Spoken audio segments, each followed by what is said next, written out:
명량해전입니다.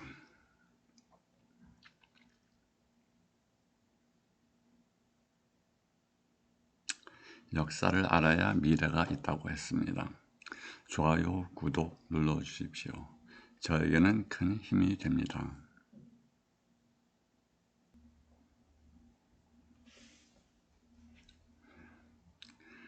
명량 1597년 9월 16일에 발발한 해전입니다.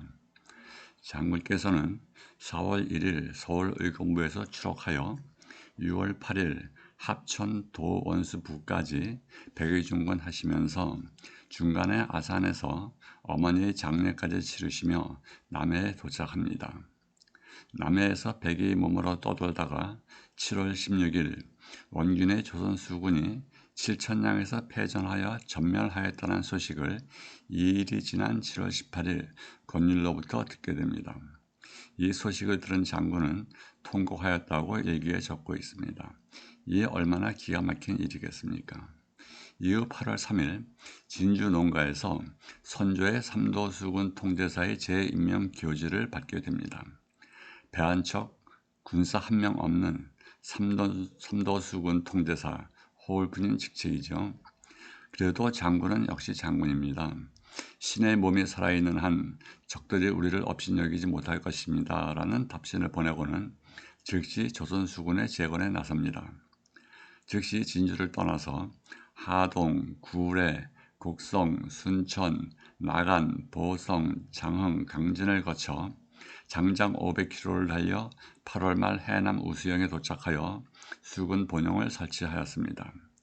이처럼 여러 지역을 돌고 돌아 20여일을 순회한 것은 장군의 삼도수군 통제사 재임명을 널리 알리고 군사와 물자를 확보하기 위함이었을 것입니다. 이처럼 겨우 13척의 배와 수백의 수군으로 우수영을 열자마자 외의 함대 300여 척이 들이닥칩니다. 이에 맞서 싸워 이긴 것이 명량해전입니다. 1597년 8월 말 장군은 우수영이 있던 해남을 떠나 진도 벽파진으로 진을 옮기고 적의 동태에 모든 신경을 집중합니다. 단지 13척의 전선으로 수많은 적수를 맞아 싸우기에는 울돌목 이외에는 없으므로 적들의 울돌목으로 들어와 주기를 간절히 바라면서 척후병의 보고에 관심을 집중하게 됩니다. 9월 12일 척후장 임준영이 숨가쁘게 달려와서 보고를 합니다. 적선 50여 척이 어제 해남 어란진으로 들어왔습니다. 모두 경상 해안 쪽에서 왔으며 군량과 화약을 싣고 배를 일부 수리하고 있었습니다. 적에게 생포되었다가 탈출한 선비를 만났는데 그는 일본말을 약간 알아들을 수 있었으므로 적장들끼리 하는 이야기가 조선 수군은 13척뿐이니 없는 것과 마찬가지니 물길을 따라 서해로 올라가 한강으로 들어가서 서울을 공격한다고 하였습니다. 이 말에 장군은 적의 이동 경로를 울돌목으로 확신하였습니다. 적의 주력이 서울로 간다면 진도 남단이 아닌 울돌목으로 올 것이다. 울돌목에서 밀물로 올라타면 목포 쪽으로 바로 빠져나가게 되니 물살이 가장 세지는 보름날쯤 적은 울돌목으로 올 것이다. 9월 14일 척구장 임준영으로부터 또다시 보고가 들어왔습니다. 오늘 산에서 내려다본 즉 적의 배가 300여 척으로 늘어났으며 대부분이 전선으로 닻에 녹이 슬지 않은 것으로 보아 일본에서 새 배를 만들어 온 것으로 보이며 해안가에 승선 대오를 갖추고 대기하고 있습니다. 오늘 내일 중으로 발진할 것 같습니다는 보고를 받습니다.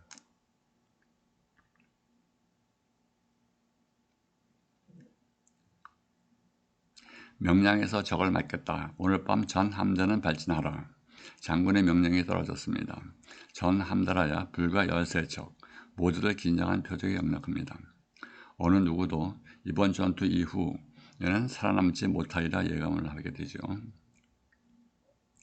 적의 300여 척의 배가 울돌목을 경유하여 목포를 돌아 서해로 항진하면 그 어떠한 제재도 받지 않고 곧바로 한강까지 가서 서울로 들이칠 것이니 그리 되면 조선의 운명은 어찌 될지 뻔한 것이 아니겠습니까? 300척이면 최소한 3, 4만의 왜군이 승선하였을 것입니다. 이들이 일시에 한양을 들이친다면 나라는 또다시 어찌 될 것인가? 어떻게 해서라도 이 300척을 막아야만 한다고 장군은 다짐합니다. 새벽에 수하 장졸들을 불러 모았습니다. 송영정이 묻습니다. 바다에서 어떤 진을 펼치실 것인지.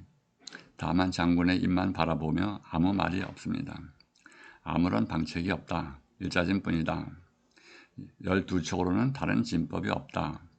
김홍이 묻습니다. 일자진이라 하시면 횡렬진이다 모르는가. 12척으로 일자진을 펼쳐라. 적의 선두를 부수면서 물살이 바뀌기를 기다려라. 그때까지만 버티면 이길 수 있다. 9월 16일 새벽 삼지원 쪽 망군 한 명이 가쁜 숨을 몰아쉬며 달려와 땅에 쓰러집니다. 장군님, 헤아릴 수 없이 많은 적선들이 명량으로 몰려오고 있습니다. 헤아릴 수 없이 많은 적선이 명량으로.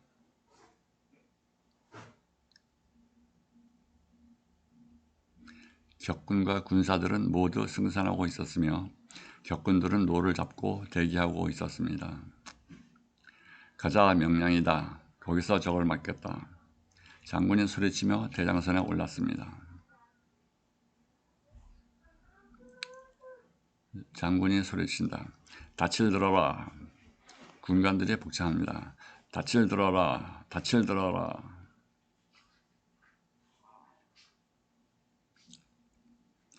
장군이 또 다시 소리칩니다. 돛을 세워라. 장군들이 복창을 합니다. 돛을 세워라. 돛을 세워라.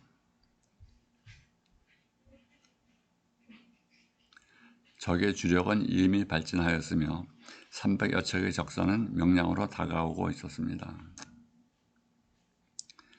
장군이 소리칩니다. 발진하라. 군관들이 복창합니다. 발진하라. 발진하라.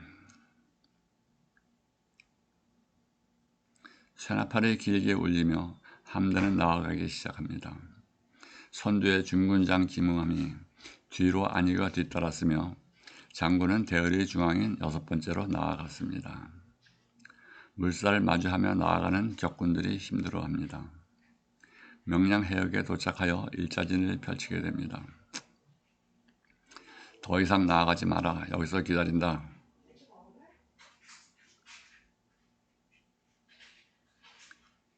영유가 겉에 가만히 떠있는 것만으로도 격군들이 힘겨워했습니다. 잠시 후 북서 밀물에 올라탄 적의 함대 300여 척이 빠르게 다가옵니다. 선단마다 빨간기, 노란기, 검은기, 흰기를 달고 헤아릴 수 없는 많은 배가 다가옵니다. 우수영 쪽 산꼭대기에서 바다를 바라보는 피난민들의 울음소리가 아스라이 들려옵니다.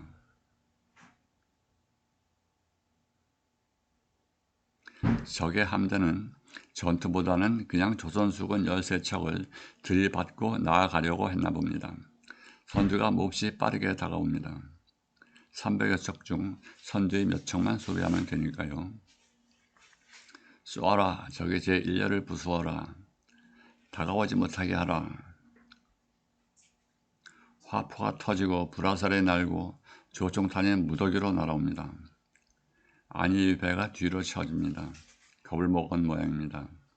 급히 초유기를 세워 안위의 배를 불렀습니다.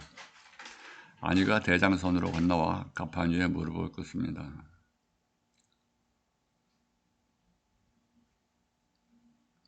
안위야, 너를 죽여 길을 열겠다. 네가 군법에 죽겠느냐? 물러서면 살 듯 싶으냐? 안위는 몸을 떨고 자기 배로 건너갑니다. 안위의 배가 빠르게 앞으로 나아갑니다.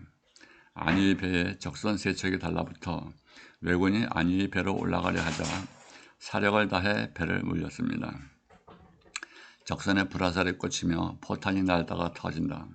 아비규환이 따라왔습니다. 아수라장 속에 물살이 잔잔해지더니 역류하기 시작합니다. 장군이 기다리던 시간이 온 것입니다.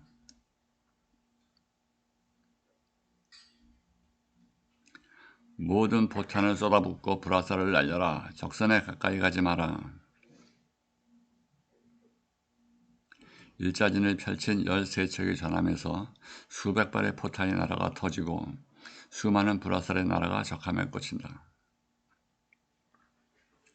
드디어 선두에 섰던 깨어진 적선이 뒤로 밀리면서 자기들끼리 부딪히며 수없이 많은 호가 불어져 나가면서 전열이 완전히 무너지고 자기들끼리 뒤엉켜서 부서져 나가는 배가 부지기수로 속출한다. 가까이 있던 적선 중 화려한 3층 누각선에 집중 포화를 퍼부어 적장 구루시마를 잡아 목을 베고 대장산 꼭대기에 걸었습니다. 장졸들의 함성이 일어나고 적선은 뒤엉켜 부서지며 물살에 밀려 뒤로 밀려나갑니다.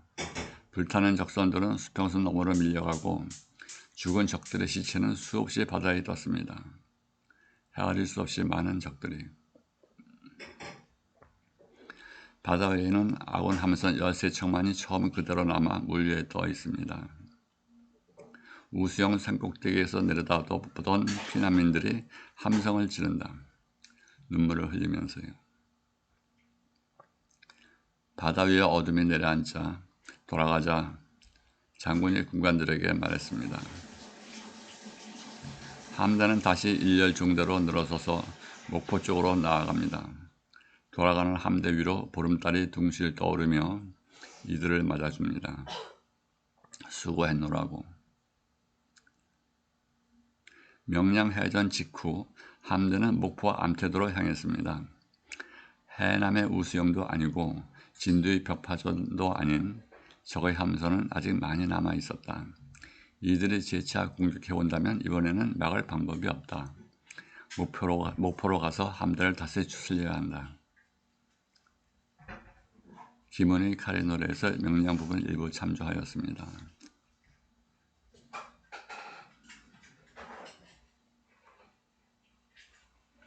명량 해전에 장계를 보낸 지 2달 만에 논공 행상에 내려옵니다.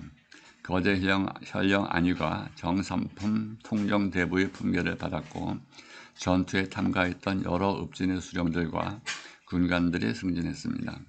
그러나 장군에게는 단지 상금으로 은전 20냥만 보내왔습니다. 적선 300척을 격파하고 나라를 구한 공로가 겨우 은전 20냥이라니. 조선이라는 나라의 가치가 은전 20냥밖에 안 되었나 봅니다. 참으로 기가 막힌 선조의 조정이 아닐 수 없습니다.